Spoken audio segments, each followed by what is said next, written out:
Good evening to all. Today's we will discuss for CSS. அதாவது இதோட full form பார்த்துட்டிங்கன்னா cascading style sheet.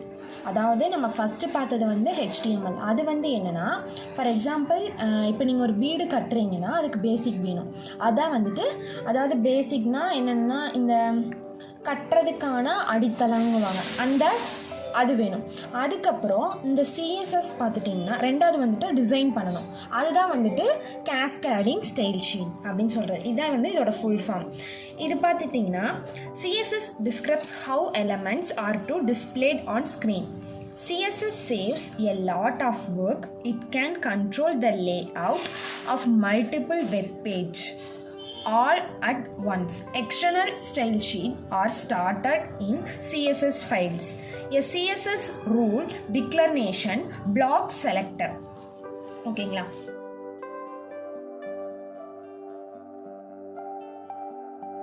Next பார்க்க போகிறது பார்த்துட்டிங்கன்னா சிஎஸ்எஸோட சின்டாக்ஸ். அதாவது இதுக்கு ஒரு சின்டாக்ஸ் இருக்குது பார்த்துட்டிங்கன்னா H1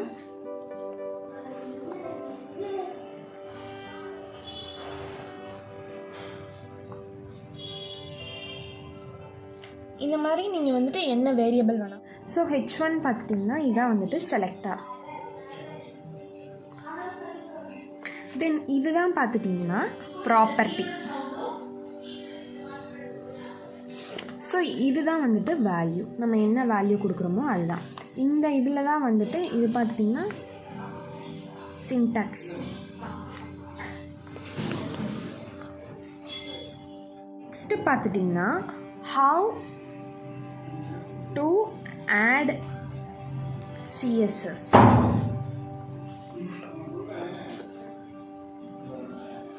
மூணு இருக்குது. எக்ஸ்டர்னல் ஒன்று, இன்டர்னல், இன்லைன். ஸோ எக்ஸ்டர்னல் பொறுத்தளவுக்கு எப்படின்னா வெளியிருந்து கொண்டு வரது, அதாவது வெளியிருந்து லிங்க் பண்ணுறது.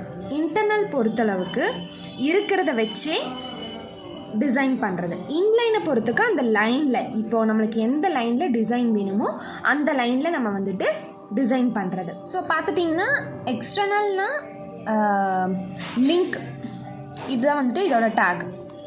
ஓகே, இன்டர்னல்னால் ஸ்டைல், ஸ்டைல் attribute.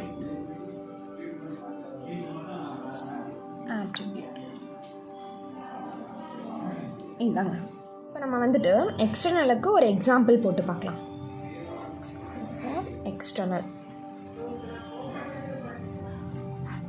ஸோ பார்த்துட்டிங்கன்னா இப்போ நம்ம வந்துட்டு இதான் வந்துட்டு HTMLோட பேஜ் அப்படின்னு வச்சுக்கலாம்.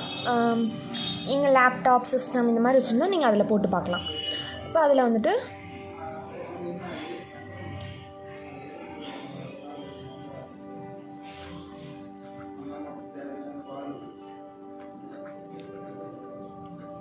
ஸோ இப்போ நம்ம வந்துட்டு ஒரு அனதர் ஷீட்டை நம்ம வந்துட்டு இதில் லிங்க் பண்ணுறோம். ஸோ அதுக்கு நம்ம இந்த டேக் தான் யூஸ் பண்ணணும். Style sheet HREF. என்னோட style, my style CSS. So HREFனா ஹைப்பர் ரெஃபரன்ஸுங்க.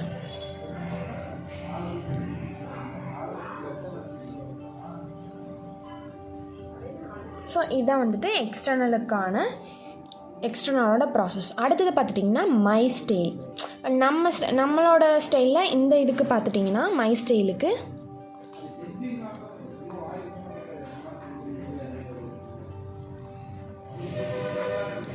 இது அந்த பாடிக்குள்ளே நம்ம வந்து நம்மளுக்கான ஸ்டைலை கொடுத்துக்கலாம். என்ன ஏதாவது கலர் வேணும்னா சைஸ் இந்த மாதிரி கொடுத்துக்கலாம்.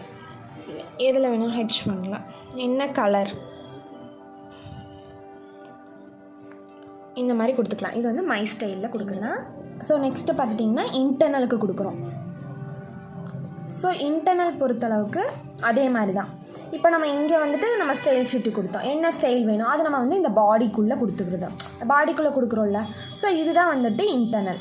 இன்லைனை பொறுத்தளவுக்கு எந்த லைனில் வேணும். இப்போ ஃபார் எக்ஸாம்பிள் நீங்கள் வந்துட்டு H1 அப்படின்னு சொல்லிட்டு இப்போது நீங்கள் H1ல் வந்துட்டு இப்போ கற்பகம் அப்படின்னு சொல்லி கொடுத்துருங்க. இப்போ இந்த லைனில் உங்களுக்கு வேணும்னா அந்த லைனில் கொடுக்குறது தான் வந்துட்டு இன்லைன். ஸோ இன்டர்னல் பொறுத்தளவுக்கு அந்த ஷீட்டில் இப்போது நீங்கள் ஆல்ரெடி க்ரியேட் பண்ணி வச்சுருக்கீங்க. இப்போ நம்ம இது வந்துட்டு இது நம்ம க்ரியேட் பண்ண ஒரு பேஜ்னால் இதில் ஏதாவது ஸ்டைல் வேணும்னா அதை சொல்கிறதா வந்துட்டு இன்டர்னல். எக்ஸ்டர்னல்னால் வேறு ஒரு இதை வந்துட்டு லிங்க் பண்ணுறதுக்கு நம்ம எக்ஸ்டர்னல் இந்த டேக் யூஸ் பண்ணுறோம். ஒரே லைனில் வேணும்னா அதுக்கு நம்ம வந்துட்டு இன்லைன் டேக் யூஸ் பண்ணுறோம். ஸோ ஓகே, இதுதான் வந்துட்டு இந்த 3 ஹவு டு ஆட் சிஎஸ்எஸ். நம்ம சிம்பிளாக வந்துட்டு சிஎஸ்எஸ்னால் என்ன, அதோட சின்டெக்ஸ்னால் என்ன, அதில் இருக்க 3 சிஎஸ்எஸோட 3 எலமெண்ட்ஸ் அதை நம்ம பார்த்துருக்கோம். அதான் வந்துட்டு எக்ஸ்டர்னல், இன்டர்னல், இன்லைன். நெக்ஸ்ட்டு கிளாஸில் வந்துட்டு நம்ம வந்து சிஎஸ்எஸோட செலக்டாஸ் பார்க்க போகிறோம். செலக்டாஸும் அதோட பேக்ரவுண்ட்ஸ் அந்த மாதிரி இதை நம்ம வந்துட்டு நெக்ஸ்ட் வீடியோவில் பார்க்கலாம். தேங்க்யூ.